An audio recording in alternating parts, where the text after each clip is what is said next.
Thank you, respected chairs, coaches, and other distinguished geotechnical engineers and geologists from across the world.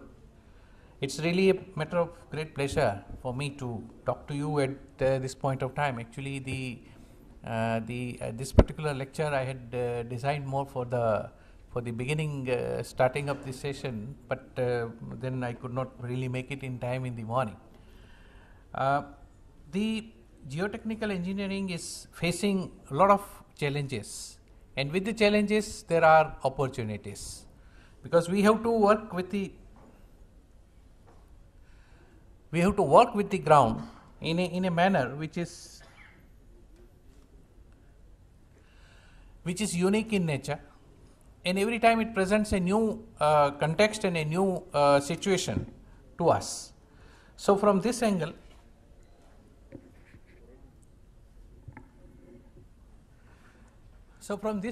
the unique combination of science, experience, judgment, and passion. I think the angle of the laptop is not really very easy to read.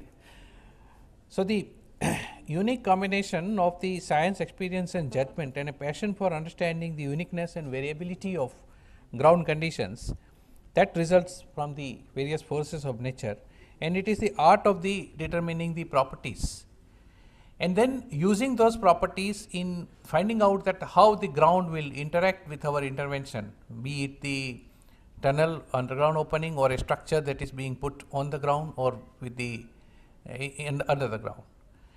And this makes it the importance of understanding the ground, which is where the core of the geotechnical engineering really lies. It is not pure geology, it is not pure mechanics. This is something which is kind of in between the two, and that is something that we feel that as the designer we have to really understand, and we have to really take into account. The knowledge base is such that it has to go through a lot of process, and the process that we have to go through is the conceptual design stage, during which, looking at the preliminary information that is available by your visual information, by other previously worked areas, one has to develop a conceptual design. It's very important that this conceptual design is something which is sound and which has got certain amount of rationality in it, so that the changes at the later stage are manageable. Then this desk study and walkover survey, and then finding the hazards. What are the hazards that the structures are going to face? The hazards are something which will determine the design parameters for the project. The sizes of the structures, the layout of the structures, the orientation, etc., will all come from the hazard understanding, that if we put it in a particular way, then what kind of worst situation that we are likely to encounter. And then, having classified the hazard and having understood the hazards, then comes the parameter determination, where we have to quantify the properties of the materials that are going to pose these challenges to the establishment of a structure or an intervention at that particular location. And then comes the final structural design. So this final structural design, as we see, is something which is a kind of a sum total of all the efforts that are made right from the beginning. In fact, when we came across the process of the appraisal, and when we came across the process of finding the appropriate techno-economic justification for the projects, we realized that the importance of these steps are something that has to be very, very clearly understood, because if we do not understand this, and putting in some kind of artificial time limits and putting in artificial constraints, if we go ahead with the planning, if we go ahead with the designs, the ground doesn't forgive you. It hits back when it hurts the most. In many of the project cases, we have seen this, that when we realize that we took a decision with some other kind of a constraint, and then thought that something good will come out of it, it's not necessary that that good will actually come out. So it's very important for us that the planning is done in a very, very systematic manner. That is where we, in fact, as a part of our even appraisal process of the hydropower projects, rather than going into some kind of an acceptance or rejectance kind of a situation, we have actually now tried to go towards a situation where the appraisers almost in some kind of an intermittent manner participate in the design process or planning process itself, by virtue of having repeated meetings with the designers and planners at regular intervals, so that we understand what is going on, what are the constraints that are getting generated, what we are able to really solve, or what we know that we have to really live with them. And that is something which is very important, that unless we understand the steps that we have taken, we cannot really make a good and sound geotechnical structure.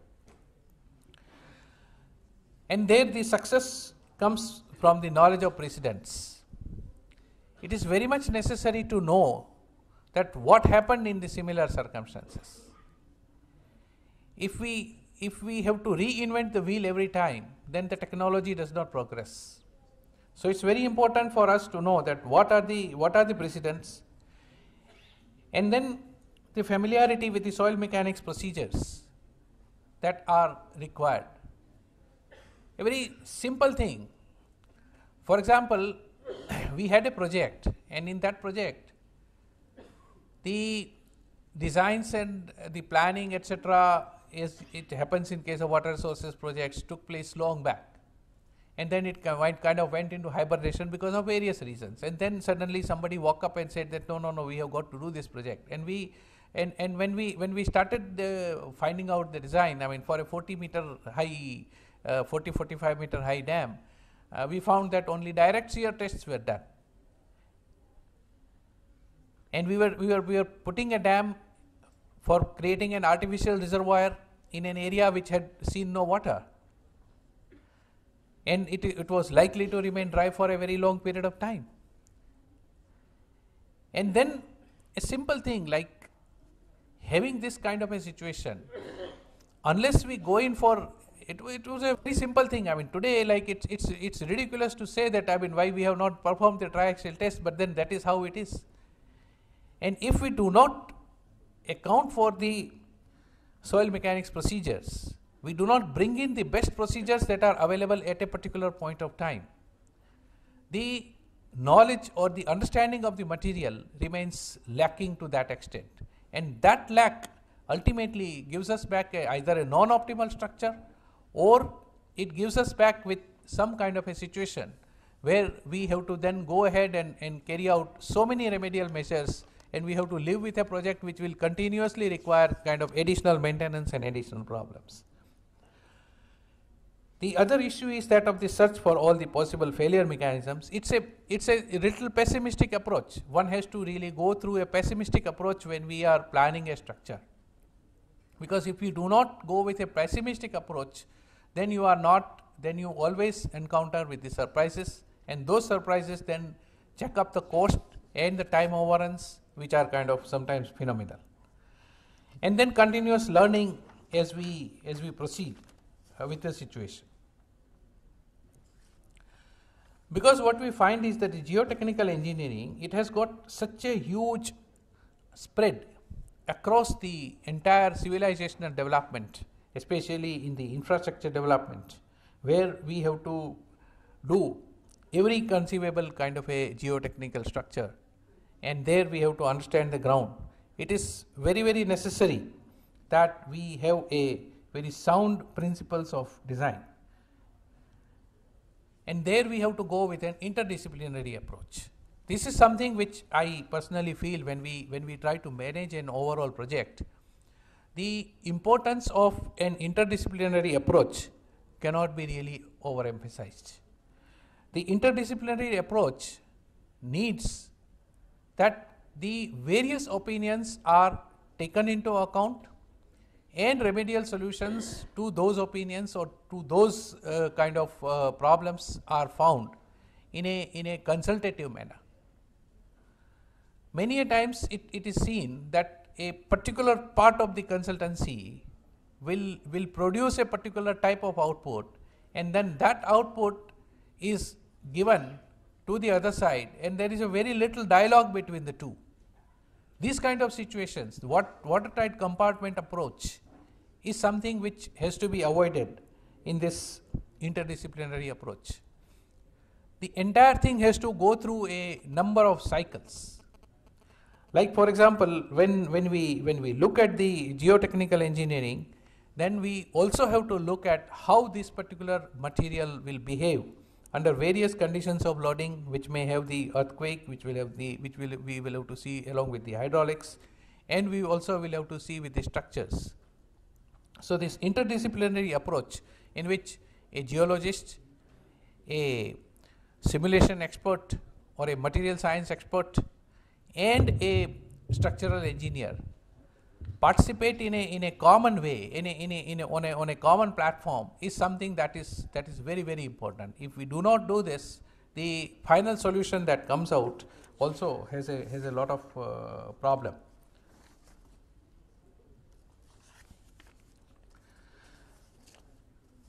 So there, when we now concentrate back on the geotechnical engineering side, then we realize that we have certain issues when we embark upon a geotechnical engineering investigation and design program.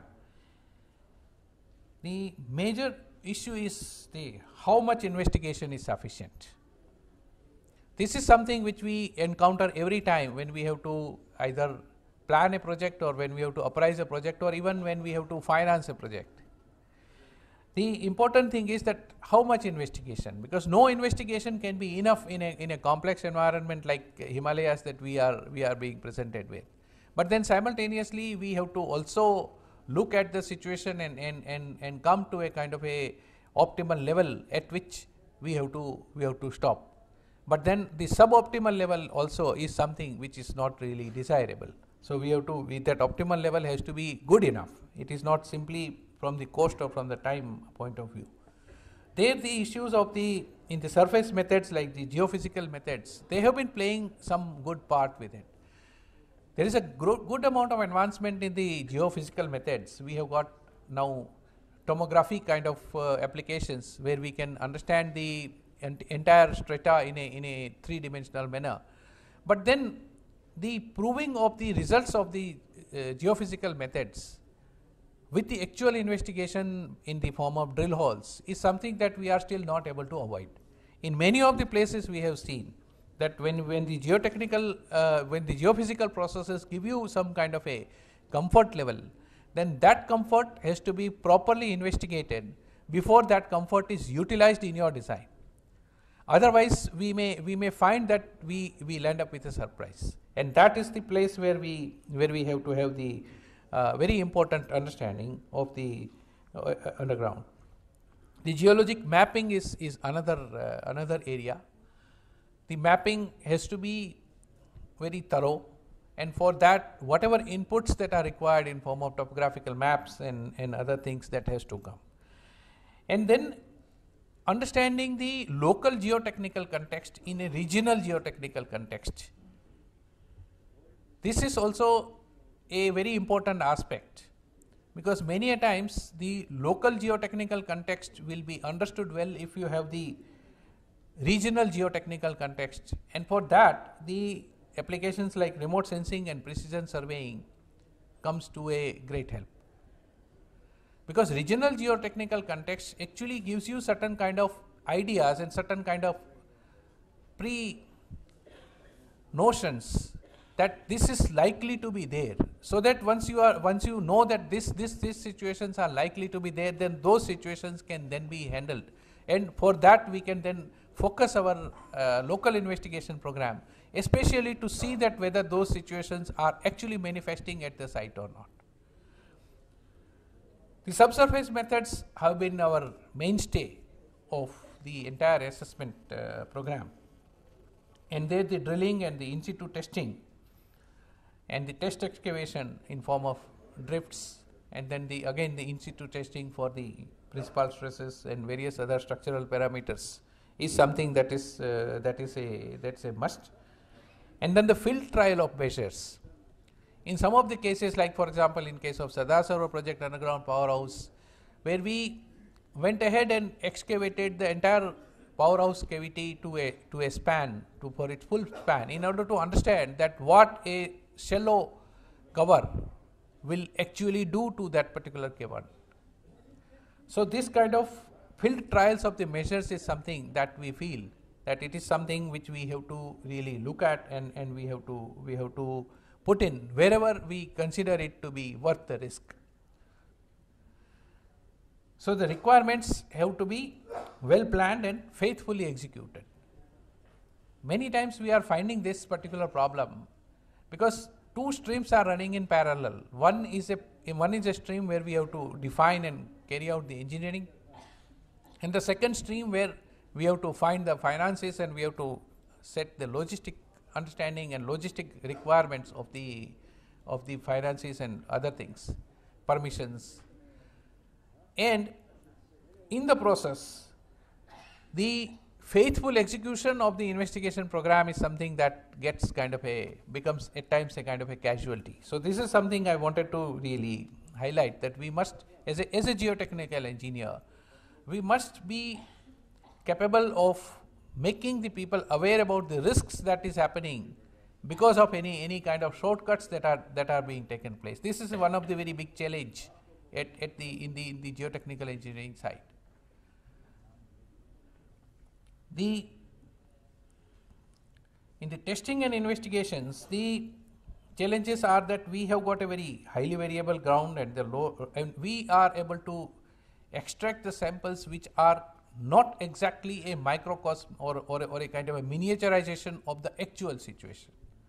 When you have like a very large shear zone, which may have a depth or which may have a thickness of, say, let's say almost a meter or so, then extracting a sample and testing the actual behavior of that particular shear zone is something that requires a lot of effort from the subsurface investigation point of view, about the extraction of the samples, about how these samples are to be tested, what should be the laboratory testing that can simulate the conditions on those samples, and then how this particular complex area is simulated using a numerical model, using a model, so that we are able to understand the sample in a way which cannot be replicated through, let us say, even the testing methods, and the interaction of various different materials that are going to be in close contact with each other and going to transmit load from one to another, or provide influence of shearing or any such phenomena with one to another.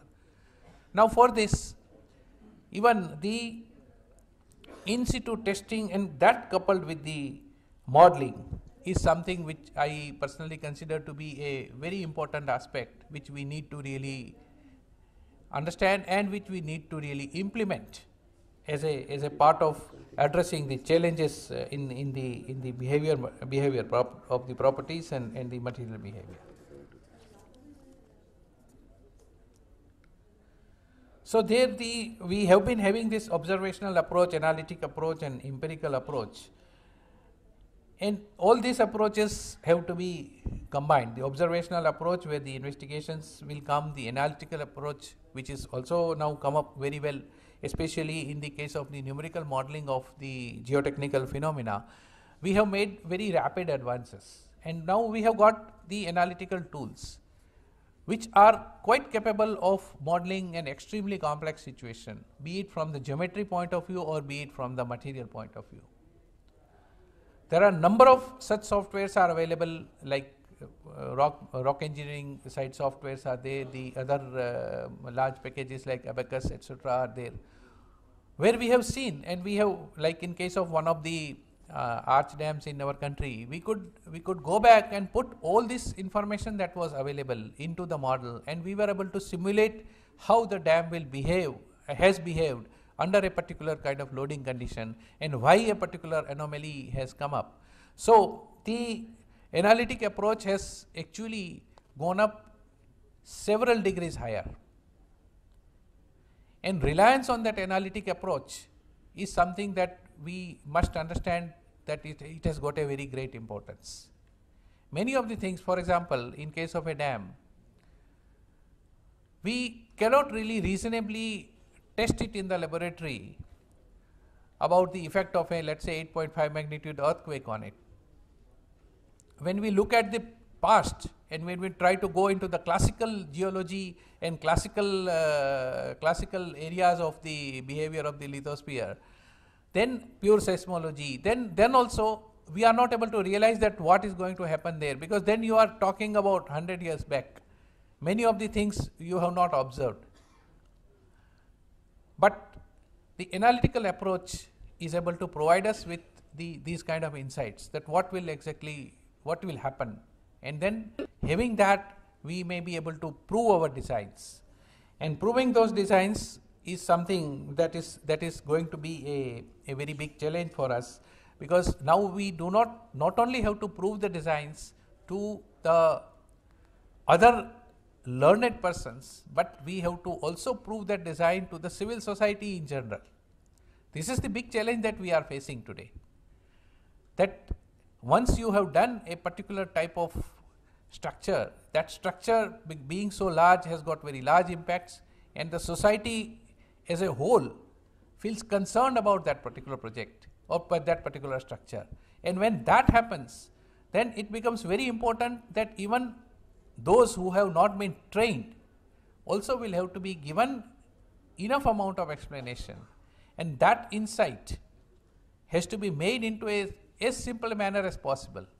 And this is where the role of every step lies. This is where the geologist also has to come in the play, the analyst also has to come into the play, and even the designer also has to come into the play. So this is something which we need to really understand in our change the scenario. Another issue that we need to understand in case of the geotechnical designs is the uncertainty. Any amount of investigations you do, we are lining up with some amount of uncertainty. Nobody can say for 100% sure that this is what is going to happen. Yeah, I'll finish in one moment.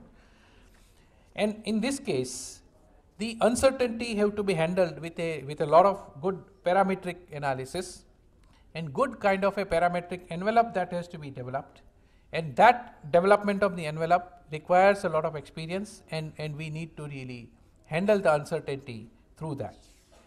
Similarly, the similitude has to be exploited in case of this kind of an uncertainty, where we can bring in our past experience into the play, and then we can go for the computation and simulation, where we may not be able to get the full similitude, and that is something which we again discussed earlier. So we'll skip off that. One of the areas which we need to really address in very short period of time is this earthquake and liquefaction hazards and assessment issues and challenges. These are something which are going to be very important in the urban context, because most of our cities are going to be founded on the alluvial soils, and there this particular hazard, especially for the unengineered structures, is going to pose a very big challenge to the geotechnical engineers. Tunneling, we have earlier session already discussed it a lot, so there is no point in going on, but it has given a very extensive kind of a idea that what issues and what challenges are there. So we will not go in over there. In the dam construction, we are facing a number of challenges, like the instabilities of the abutment slopes, the depth of the overburden in the Himalayan region, and maintaining the deep excavations for longer periods of time, and then finding out the solutions for the various other phenomena, like the behavior during the earthquake, behavior during the probable maximum flood, how the erosion will take place, what kind of situation will take place. Similar is the case in case of our slope stability challenges. where the landslides are becoming very important in case of the higher and higher urban development in hilly and unsustainable regions. Because of the increasing pressure, we are having this problem through and through, and we need to really work on that. There are certain methods like the precision laser based, the surveying of the ground, which can give us the probable deformations of the ground, and then using those deformations we can work out the hazard or the potential of any particular area to slide. So those kind of precision surveying techniques and ground simulation techniques has to be worked out. And then to summarize at the end of it, we have to have